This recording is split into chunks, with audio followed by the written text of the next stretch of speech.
Assalamualaikum warahmatullahi wabarakatuh. Perkenalkan, nama saya Gustian Arya Satya, NIM 2124 10 10 20 60 dari kelas Sistem Basis Data D.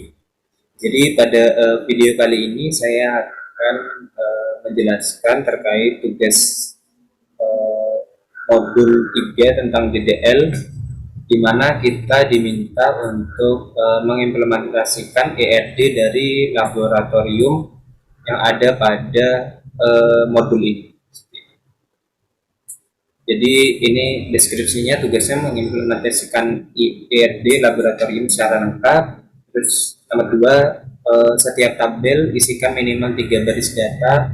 Dan nomor 3, pada tabel persimpangan data peminjaman untuk primary key digunakan that relationship, di mana foreign key dari tabel peminjaman dan barang dikombinasikan dan dijadikan sebagai primary. Lalu di nomor 4 ada implementasikan ED renter mobil yang ada di materi 5 DM 5 PDDL PPT dan kerjakan soal yang ada di slide tersebut. Jadi langsung saja. Jadi intinya kita diminta untuk membuat suatu sistem basis data di PostgreSQL,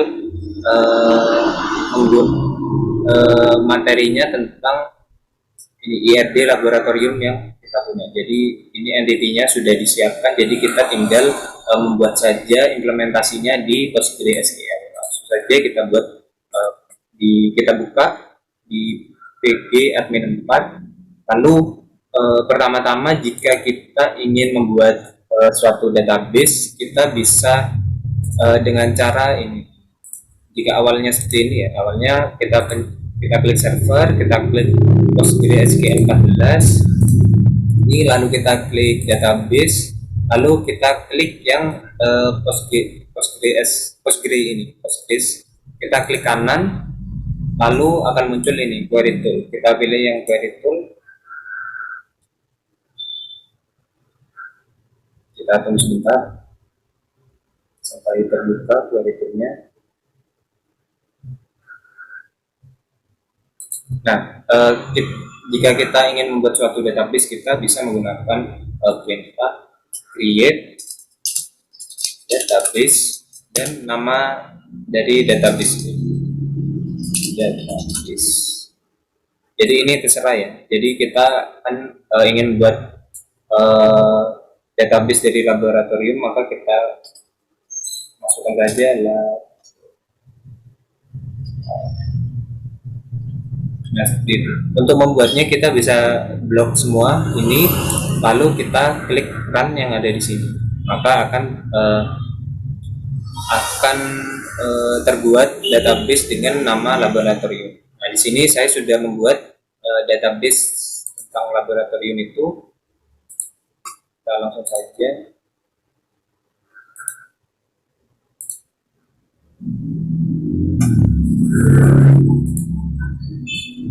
Nah, jadi di sini saya sudah membuat database dari laboratorium yang yang ingin kita buat. Jadi di mana di sini ada ini kita bisa lihat di sini schemas. Nah, di sini kalau kita klik schemas, di sini kita ada pilihan untuk melihat tabel yang dibuat. Nah, di sini nanti kita akan edit tabel apa saja dan relationship-nya apa saja yang ada dalam database laboratorium ini. Jadi langsung kita mulai saja penjelasannya. Jadi di sini ada entity jenis barang. Jadi untuk membuat suatu tabel atau entity, kita bisa menggunakan perintah create tabel. Nama tabelnya di sini saya menggunakan jenis barang. Lalu di sini berisi atribut yang diinginkan atau atribut yang akan dimasukkan dalam tabel jenis barang ini. Jadi di tabel jenis barang ini saya membuat atribut yang pertama itu kita membuat primary key dari jenis barang ini. Jadi atributnya namanya jenis barang ID dengan small serial. Nah, small serial ini merupakan pertanda auto increment, atau nantinya kita bisa menginputkan data menginput ini akan menginput menambahkan urutan primary key dari tabel jenis barang ini. Jadi otomatis akan terinputkan primary key-nya. Lalu ini constraint-nya dia primary key. Jadi dia sebagai atribut jenis barang ID ini sebagai primary key-nya. Lalu atribut selanjutnya ada nama jenis. Kita sesuaikan saja atribut apa aja yang diminta di sini. Ada nama jenis, keterangan, dan jenis barang ID. Jadi kita masukkan saja atributnya. Nah, ini ada nama jenis barang. Lalu ini ada tipe datanya. Nah, tipe data ini adalah varchar. Nah, varchar di sini ini merupakan salah satu tipe data yang sering kita buat, dan itu defaultnya sebagai string. Maksudnya 100 ini adalah batas karakter yang bisa kita masukkan dalam data, maksimal karakter data yang bisa kita masukkan dalam atribut nama jenis ini. Lalu di sini ada not null. Not null ini merupakan constraint yang menandakan dia tidak boleh diisi kosong ya. Lalu ini ada deskripsi, dia tipe datanya teks. Nah, itu di sini kita tidak inputkan not null karena dia bisa berisi kosong. Dapat kita lihat di sini tidak ada tanda bintang, yang berarti dia boleh diisikan, berarti dia boleh tidak diisi dengan data apapun, seperti itu. Nah, untuk menjalankannya kita bisa blok tabel ini, lalu kita run di sini. Kita tunggu. Nah, setelah ada tanda ini query return successfully, lalu kita bisa klik kanan di tabel, habis itu kita refresh untuk melihat tabel yang sudah kita buat.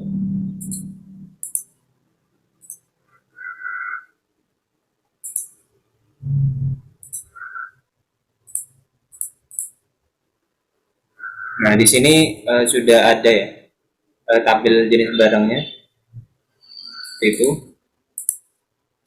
Nah, lalu kita akan membuat alter table jenis barang ini dengan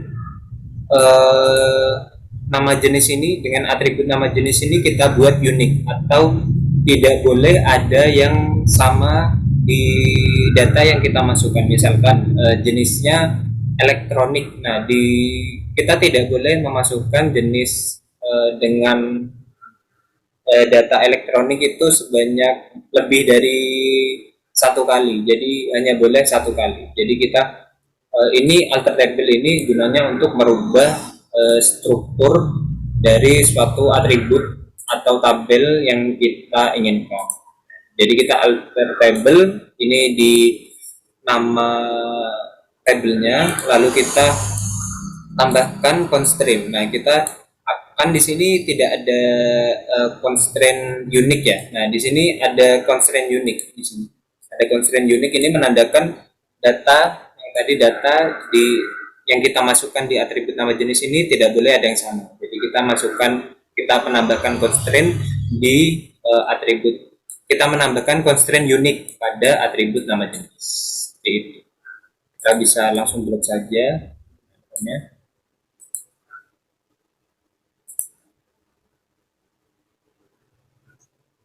Lalu kita bisa lanjut ke tabel barang. Nah, di sini ada tabel barang ya.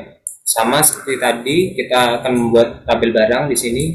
Lalu dengan nama tabelnya dengan barang, lalu ada primary unique ID-nya. Saya menggunakan barang ID dengan small serial, sama seperti tadi untuk memberikan auto increment pada atribut barang ID ini sebagai primary key-nya. Lalu atribut selanjutnya dia ada nomor seri dengan bertipe data varchar dengan maksimal karakter yang bisa diinputkan 50, dan ini dia constraint-nya adalah not null. Nah, ini saya tambahkan kenapa ada dua tipe masukan data yang biasanya kita gunakan dalam saat kita ingin memasukkan data bernilai string, yaitu varchar yang pertama, lalu yang kedua itu ada char. Nah, perbedaan di antara varchar dan char ini adalah Kalau varchar ini masih lebih fleksibel daripada char. Misalkan di sini kita masukkan varchar, misalkan batasnya 50 ya.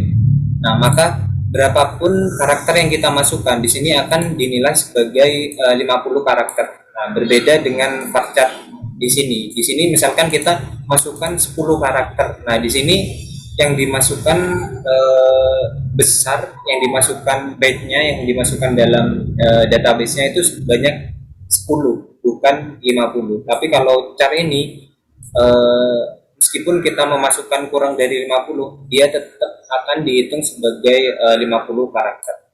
Nah, eh, bagaimana cara kita membedakan penggunaan char dan varchar ini? Nah, char ini digunakan untuk menginputkan data yang bernilai sama. Jadi nilainya itu tidak berubah-ubah. Misalkan kita mempunyai data nomor telepon. Nah, kita bisa dengan nomor telepon itu kan jumlahnya sama ya, jumlahnya 12. Nah, itu kita bisa menggunakan cara ini. Tapi jika misalkan data yang kita masukkan seperti alamat atau misalkan alamat itu kan berbeda-beda isinya. Nah, itu kita bisa menggunakan varchar ini yang lebih fleksibel. Kita saat kita ingin menggunakannya, kita blok lagi, kita run lagi. Di situ sama seperti yang tadi, karena di sini ada tandanya ini U, di sini ada U, di sini di nomor seri ini ada U. Nah, itu menandakan dia unik. Jadi di setiap penginputannya tidak boleh ada nomor seri yang sama seperti itu. Sama seperti tadi kita menggunakan alter table untuk mengubah struktur dari suatu atribut atau tabel yang kita inginkan seperti itu. Jadi kita alter table di tabel barang, lalu kita menambahkan constraint unik pada atribut nomor seri. Kita blok kita nah, sudah kita lalu kita bisa masukkan atribut dari jenis barang. Nah, saat masukkan value pada setiap atribut di jenis barang. Tadi kan jenis barang yang kita masukkan ini ada nama jenis ya. Nama jenis ini kita masukkan value-nya di setiap di atribut nama jenis ini. Jadi kita bisa pakai ini insert into jenis barang dengan nama jenis dengan value-nya elektronik dan non elektronik dan alat tulis. Kita bisa blok lagi, lalu kita execute. Sudah, kita bisa refresh lagi untuk melihat tabel yang ada. Nah, jenis barang. Nah, untuk melihat isinya di tabel barang itu sudah terinput apa tidak, kita itu bisa gunakan perintah ini, select bintang from jenis barang. Kita coba dulu, kita blok lagi, kita execute. Nah, di sini kan kita sudah memasukkan ini elektronik, non elektronik dan alat tulis. Nah, kita kan tidak memasukkan ini jenis barang ID sebagai primary key-nya, kan kita tidak memasukkan 1 2 3. Nah, kenapa dia masuk 1 2 3? Nah, itu kembali lagi penjelasan saya yang tadi, karena ada ini small serial ini yang menandakan dia auto increment. Jadi 1 2 3 ini terisi secara otomatis. Nah, seperti itu. Nah, lalu kita kembali lagi ke tabel barang. Nah, tadi kan kita sudah membuat tabel barang di sini. Nah, lalu di sini di tabel barang itu ada foreign key yang diminta, yaitu lab dan jenis barang ID. Mungkin kita bisa buat ininya dulu ya. Ini kita buat relationship-nya. Nah, di sini kan kita di tabel barang tadi kan kita belum memasukkan atribut jenis barang ID ini sebagai foreign key-nya. Nah, kita itu bisa menambahkan atribut baru pada suatu tabel itu dengan perintah ini. Jadi kita tambahkan alter table, lalu tabel yang dituju, ini tabel barang yang kita tuju ya. Di situ kita menambahkan atribut dengan nama, jenis barang ID, dengan tipe data integer, dan constraint-nya itu not null. Kita bisa blok lagi, kita execute. Itu lalu coba kita lihat di menampilkan ini jenis isi dari lab barang. Nah, itu akan terdapat ini jenis barang ID sebagai foreign key-nya. Tadi kan kita belum menambahkan ini di dalam ini di creatable, kita kan belum menambahkan ini ya jenis barang ID sebagai foreign key-nya. Nah, kita bisa pakai cara yang tadi sudah saya jelaskan. Lalu mungkin untuk ini kan sebagai tabel percabangan ya antara jenis barang dan lab. Jadi di sini kan sisi menu-nya itu berada pada tabel barang semua antara lab dan jenis lab. Jadi kita bisa buat dulu tabelnya untuk lab. Jadi kita bikin dulu tabelnya lab. Kita run.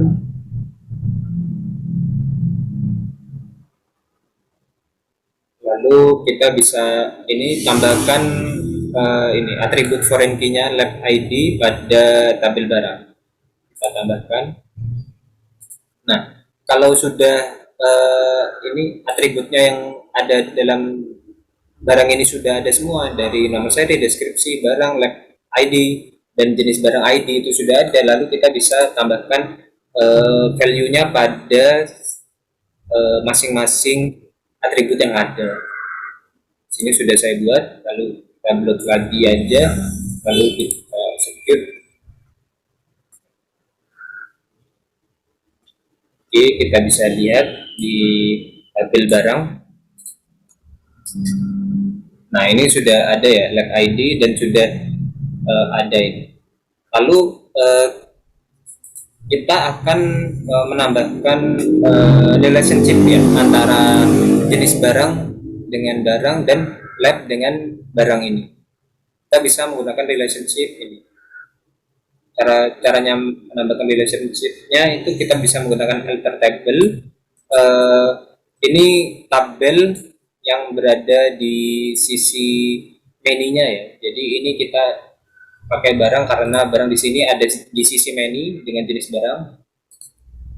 Lalu barang kita menambahkan constraint foreign key. Kita menambahkan constraint foreign key dengan atributnya itu jenis barang ID dengan referensinya. Referensi ini maksudnya primary key-nya di atribut yang sudah di entity yang ada sebelumnya. Jadi kita kan menggunakan foreign key dari jenis barang dengan atributnya jenis barang ID. Kita blok aja, kita blok, lalu kita bisa execute. Oke, sudah ada. Untuk melihatnya kita bisa melihat ke sini. Kita refresh dulu ya. Kita bisa melihat ke barang untuk melihat apakah dia sudah ada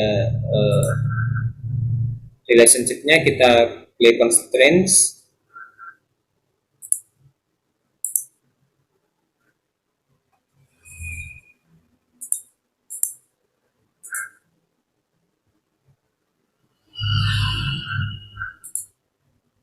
Nah, di sini sudah ada ya ini primary key-nya dari maksud saya foreign key-nya dari jenis barang. Seperti itu. Lalu kita belum menambahkan atribut dari lab ya tadi. Ya, kita bisa menambahkan atribut dari lab.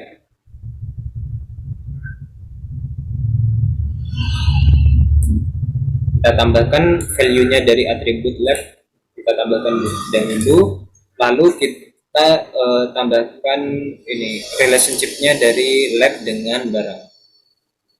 Sama seperti tadi, kita blok lagi. Untuk melihatnya lagi, kita bisa refresh lagi. Nah, ini sudah ada foreign key dari lab. Jadi ada dua foreign key, jenis barang dan lab. Lalu selanjutnya kita bisa ini kita bisa lihat IED-nya lagi. Ini kita tadi sudah mengeksekusi yang ini jenis barang dengan menjak ke kepala lab dan dosen. Nah, kita bisa sama seperti tadi, kita cari dulu kepala lab. Nah, di sini ada kepala lab, kita klik lagi tabelnya, kita buat tabel dengan nama kepala lab, kita execute. Lalu sama seperti tadi, kepala lab ini punya relationship dengan siapa saja. Kita lihat lagi, dia punya relationship dengan lab dan dosen. Jadi foreign key-nya itu ada lab ID dan dosen ID. Kita bisa menambahkan kedua atribut foreign key tersebut dengan cara yang tadi, alter table kepala lab add lab ID dengan integer lalu yang atribut dosen ID juga kita buat juga. Nah, kita bisa lihat di kepala lab ini apakah sudah terbuat atribut foreign key-nya. Nah, di sini sudah terbuat ya, lab ID dan dosen ID. Lalu kita terlebih dahulu buat tabel dari dosen terlebih dahulu ya. Kita bisa buat ini tabelnya dosen dahulu, kita execute. Oke, jadi lalu ini sama seperti tadi, karena di sini nib dari atribut nib dari dosen ini ya unik, maka kita tambahkan constraint unik pada atribut nib. Kita bisa menggunakan ini, lalu kita execute lagi. Nah, kita lihat di tabel dosen apakah sudah terbuat. Nah, sudah terbuat. Lalu kita isikan atribut value atribut dari tabel dosen ini. Oke, sudah ada. Lalu kita coba lihat lagi apakah sudah dimasukkan. Nah, sudah dimasukkan ya. Jadi tabel dosen ini sudah ada. Lalu kita buat ini relationship-nya dengan tabel kepala lab. Kan tadi sudah dibuat atribut foreign key-nya ini, lalu kita buat ini. Oh, terlebih dahulu ini kan di kepala lab. Nah, ini kan dosen ID dan lab ID itu dijadikan sebagai primary key. Nah, cara kita menjadikan mereka itu sebagai primary key, kita itu bisa sebagai ini. Jadi di tabel kepala lab kita menambahkan constraint primary key, atau kita mengubah strukturnya itu menjadi primary key dari atribut lab ID dan dosen ID. Nah, jadi dengan perintah ini atribut dari lab ID dan dosen ID itu akan menjadi primary key dari tabel kepala lab. Kita langsung execute saja.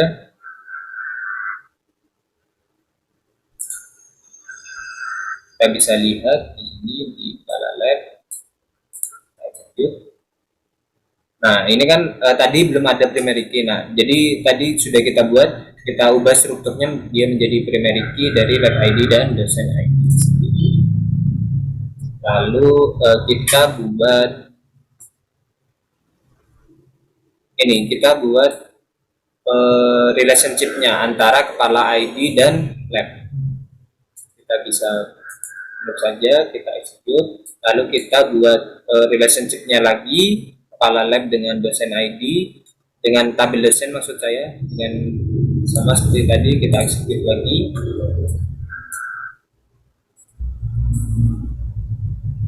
Nah, seperti itu. Jika sudah, kita bisa masukkan data atau value dari atribut-atribut yang ada pada tabel kepala lab.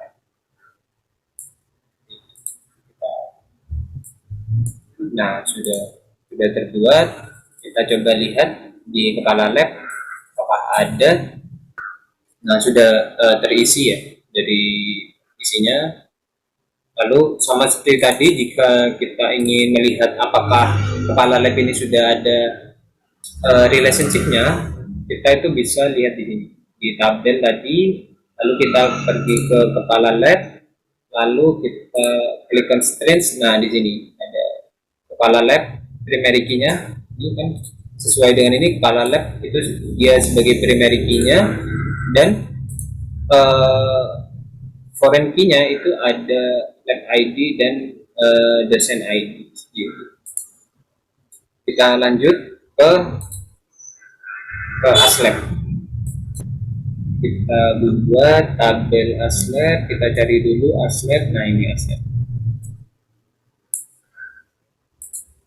kita buat ASLab. Nah di sini kan yang unik dari atributnya ASLab itu ada NIM dan nomor HP. Nah kita bisa membuat atribut tersebut jadi unik.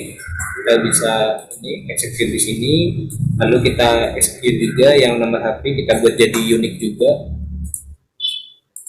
Seperti itu. Apa dia ada relationship-nya? Nah dia ini ada relationship dengan lab ID. Nah kita bisa tambahkan ya atribut lab ID ini dengan ini, dengan kita cari dulu ASLab. Nah kita tambahkan atribut lab ID ini sebagai foreign key-nya. Nah, kita tambahkan. Nah kita lihat dulu di ASLab apakah sudah ada. Nah sudah ada ya lab ID sebagai foreign key-nya. Lalu kita isikan data dari ASLab ini. Nah ini kita masukkan datanya.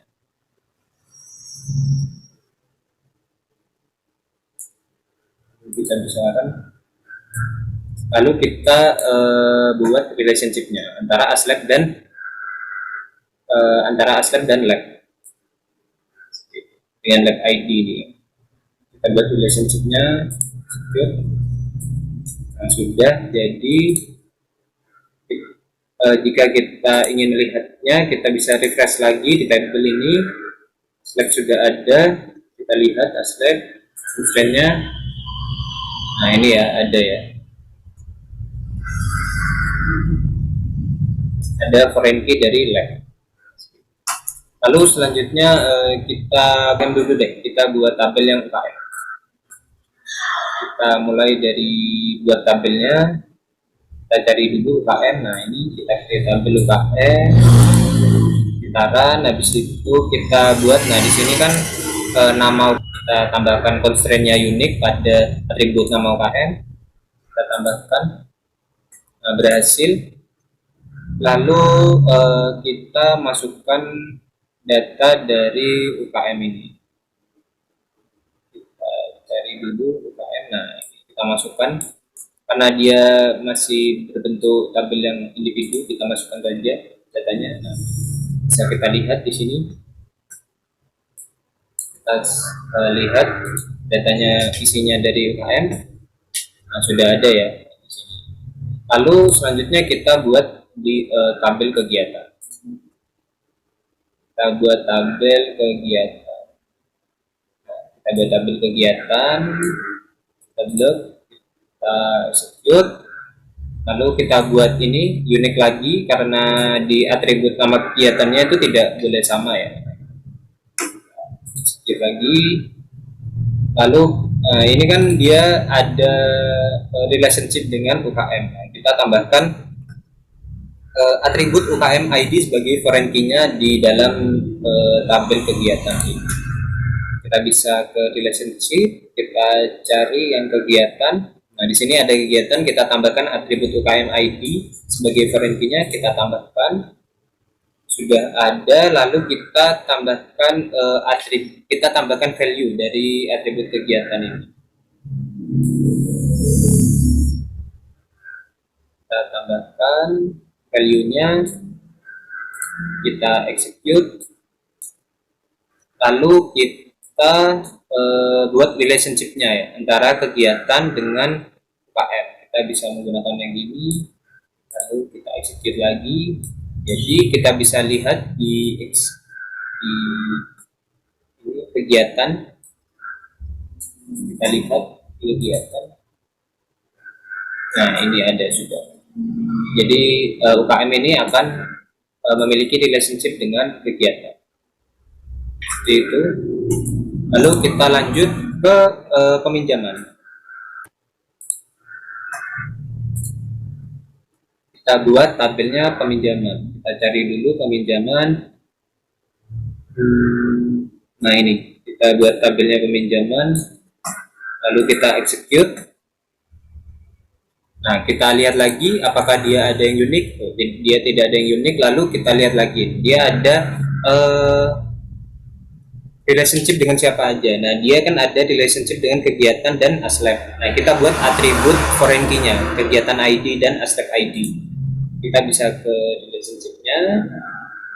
Lalu kita lihat peminjaman. Nah, ini kita buat atributnya ya, kegiatan ID dan atributnya aslep ID ini sebagai foreign key di tabel peminjaman. Setelah atributnya sudah ada semua, kita masukkan isinya, value-nya. Jadi kita masukkan value-nya dari tabel peminjaman, kita masukkan lagi, kita lihat di tabel peminjaman dia sudah ada apa belum. Nah, sudah masuk ini. Nah, kegiatan dan aspek, lalu kita tambahkan relationship-nya peminjaman. Nah, ini kita tambahkan relationship-nya peminjaman dengan tabel kegiatan. Nah, ini. Seperti itu. Lalu ini juga kita belum juga untuk menambahkan relationship dari peminjaman dan tabel aslep. Lalu jika ingin melihat lagi, kita ingin mengecek itu apakah sudah ada atau belum relationship-nya, kita bisa refresh di tabel ini, lalu kita lihat di tabel peminjaman ya. Kita cari dulu tabel peminjaman. Nah, kita klik di tabel peminjaman, kita klik constraints. Nah, ini sudah ada foreign key, aslep dan foreign key kegiatan di tabel peminjaman ini. Seperti itu. Lalu kita bisa lanjut. Setelah sudah, kita buat dulu yang pengembalian.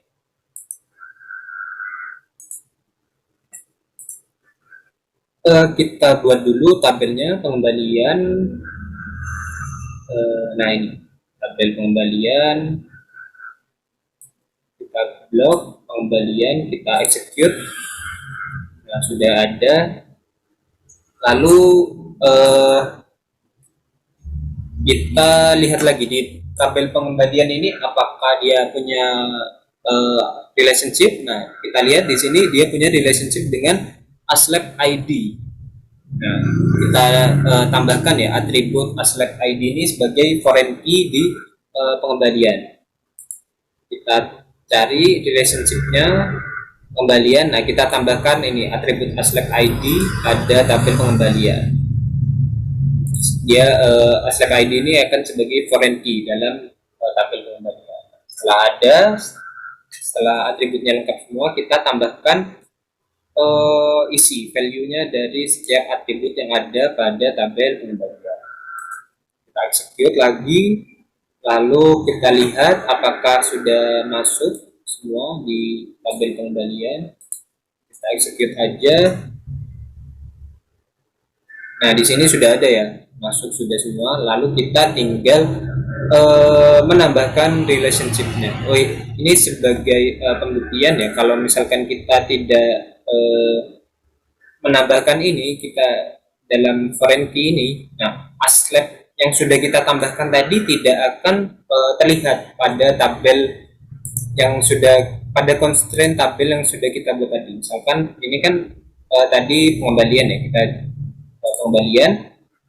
Nah, di sini kan kalau kita klik constraints ada itu keterangannya FK dari aslep gitu ya, kalau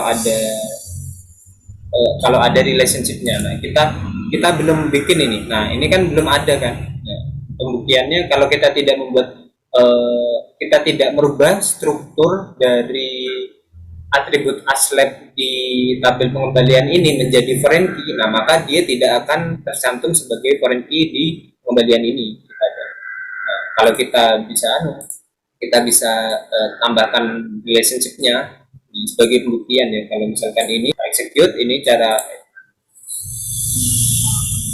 kita, ini kan belum ada. Habis itu kita cari pengembalian constraint. Nah, di sini kan ada berarti. Nah, itu artinya dia sudah ada relationship tabel aslab. Dibuktikan dengan atribut aslab ID ini menjadi foreign key dalam tabel pembacaan. Seperti itu. Nah, sudah kita kembalian, lalu kita kurang seperti kepala lab tadi ada bad relationship yang dimana atribut dari tabel lain yang menjadi primary key dari tabel item peminjaman itu. Yang dimana atribut dari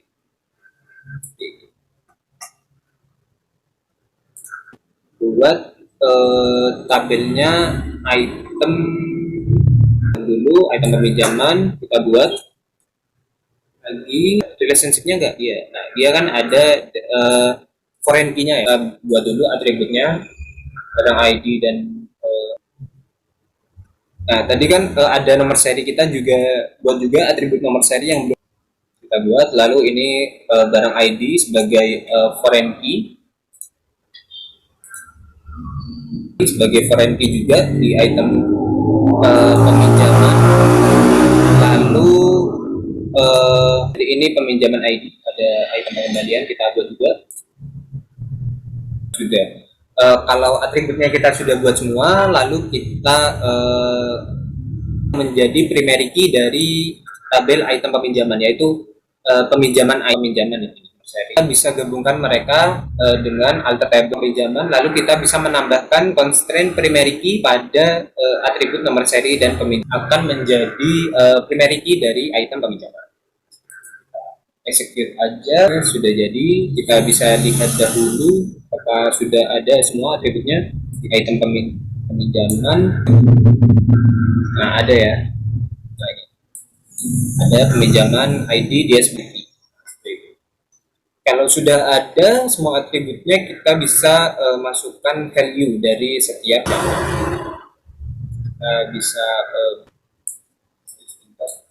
kita bisa bah aja semuanya di item peminjaman. Kita execute, dia sudah terisi value-nya. Kita lagi setiap atribut-atribut yang kita masukkan tadi. Lalu kita buat relationship-nya, ada di 3 relationship ya, dia tabel pengembalian dan tabel peminjaman. Nah, jadi kita buat 3 relationship dengan tabel peminjaman, tabel, lalu kita execute lagi, berhasil. Lalu kita buat lagi relationship-nya dengan tabel barang. Kita execute, berhasil. Kita yang tabel pengembalian.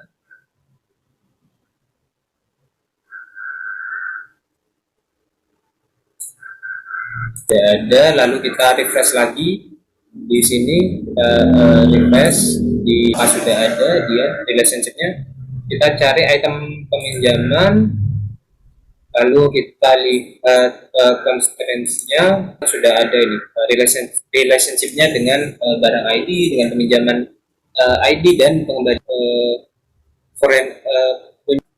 Nah, seperti itu mungkin implementasi dari IRD laboratorium. Itu ada implementasi IRD rental mobil. Kita buka langsung aja PPT-nya. Nah, jadi kita IRD persewaan mobil di perintahnya membuat IRD database sewa mobil dengan spesifikasi semua tabel memiliki prima 1 dengan penambahan 1 jika ada baris data baru. Lalu kolom 0 itu berarti boleh kosong, 0 not 0 itu berarti nilainya tidak boleh kosong, sama seperti penjelasan saya sebelumnya. Jika keterangan tidak diisi, maka default nilainya mobil itu paling murah 200.000 per hari dan paling mahal di luar range tersebut akan ditolak. Kita akan bahas nanti sistem. Lama penyewaan minimal 1 hari dan maksimalnya 5 hari. Jika lebih, jadi istilah masing-masing dengan minimal 3 data, kemudian menggunakan query builder tampilkan tanggal berapa aja customer menyewa mobil, nama-nama customer dan tipe mobil, dan nama. Lalu kita langsung aja, kita ingin membuat database sama, kita bisa klik kanan di plus di sini, habis itu kita misalkan persewaan mobil lah. Karena di sini saya sudah membuat database-nya, kita langsung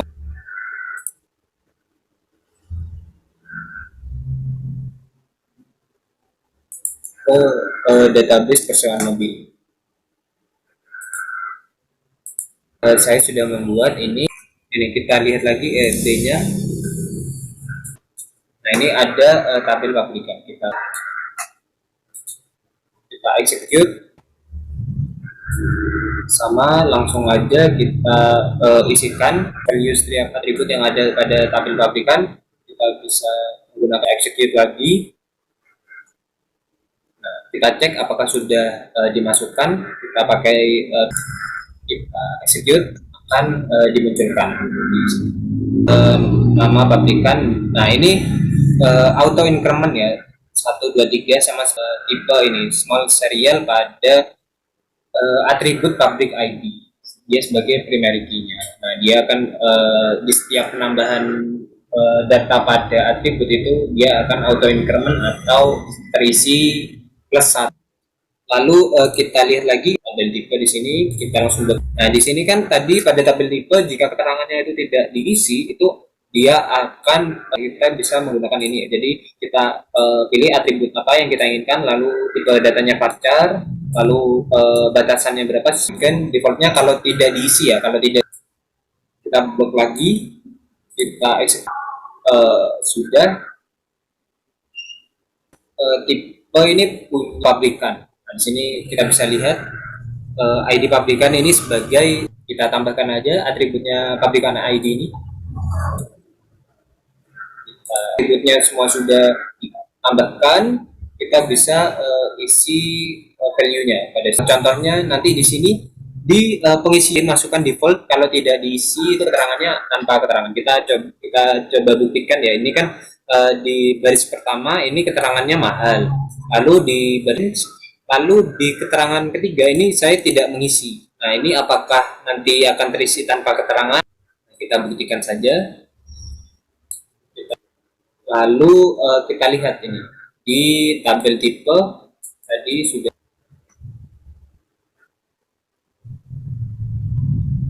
Nah, di sini sudah terisi ya. Jadi tipe kita akan buat relationship-nya antara tabel tipe dan tabel pabrikan. Kita di maka relationship antara tabel, kita cek lagi, coba di sini kalau belum ada kita bisa refresh dulu.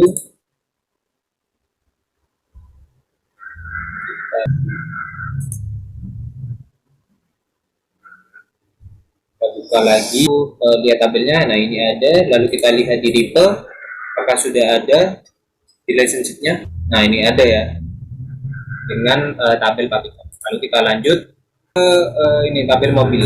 Di tabel mobil ini kita buat aja. Nah, di sini. Nah, tadi kan diminta buat harga sewanya itu minimal 200.000 dan maksimalnya itu 600. Constraint check ini untuk mengecek apakah di atribut harga sewa ini sudah dimasukkan secara yang di tabel mobil. Lalu kita tambahkan constraint check pada atribut harga sewa ini, lalu kita execute lagi. Kita bisa mungkin buat atributnya dulu. Buat mobil ini dia punya yang kita masukkan yang tipe ini, lalu kita masukkan isinya.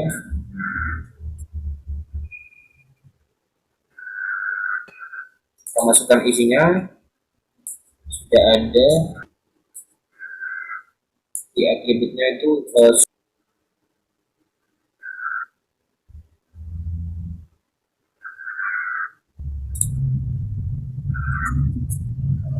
Kita bisa cek dulu di mobil ini. Apa sudah ada masukannya? Ya, sudah ada. Ini relationship-nya antara mobil dan tipe mobil.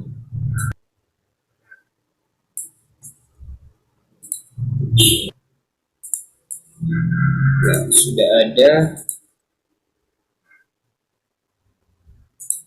Lalu tabel penyewaan ini kita lihat lagi. Kita bisa buat tabel yang dan tabel peminjam, maksudnya tabel peminjam. Nah, ini kita buat dulu tabelnya. Dia kan tidak foreign key-nya di sini, langsung bisa kita peminjam ini.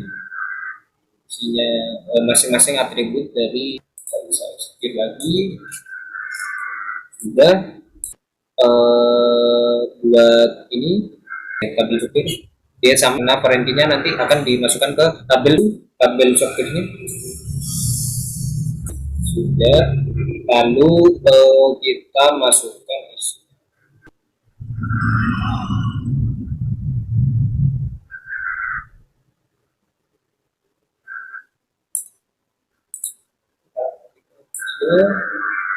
sudah ada. Kita lihat. Nah, ini sudah. Lalu terakhir kita di tabel penyewaan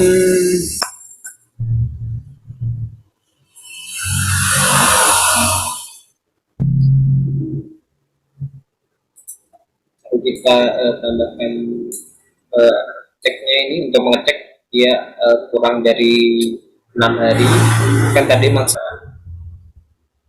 sudah. Lalu nah di sini kita lihat lagi foreign key-nya ID mobil, foreign key ID sopir, dan ID peminjaman.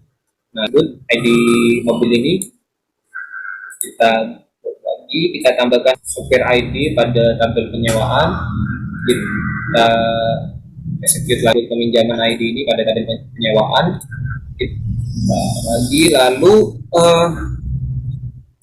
sudah kita buat atributnya semua, kita bisa dari penyewaan.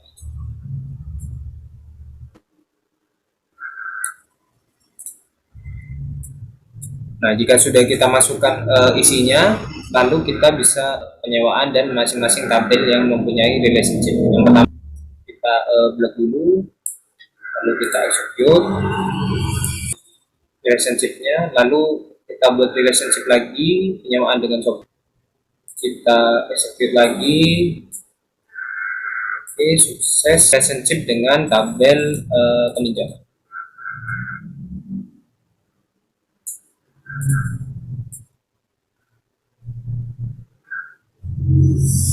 Execute. Nah, sudah. Lalu kita lihat penyewaan.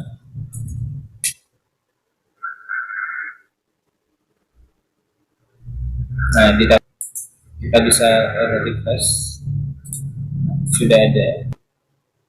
Mungkin seperti itu caranya untuk ini. Lalu kita untuk yang nama customer serta kita bisa lihat di sini penyewaan peminjamnya dengan ID 1 yang mempunyai supir ID 3, lalu mobilnya itu mobil dengan tipe A, tujuannya itu ke Surabaya. Seperti itu kan menunjukkan, memudahkan kita saat membaca suatu data yang sudah kita buat, suatu informasi yang sudah ada. Seperti itu. Jadi pengelompokannya sudah ada. Jadi di orang yang disupiri dengan sopir ID kedua, dia menyewa dengan sopirnya itu dengan mobilnya itu mobil ID-nya tadi sewanya itu 4 dan miliki, dan di kelompokkan ini disatukan menjadi di penyewa. Ya, mungkin itu saja yang bisa saya sampaikan dan saya jelaskan pada tugas modul 3 DDL ini. Kurang lebihnya kalau ada salah-salah kata saya minta maaf. Akhir kata, wassalamualaikum warahmatullahi wabarakatuh.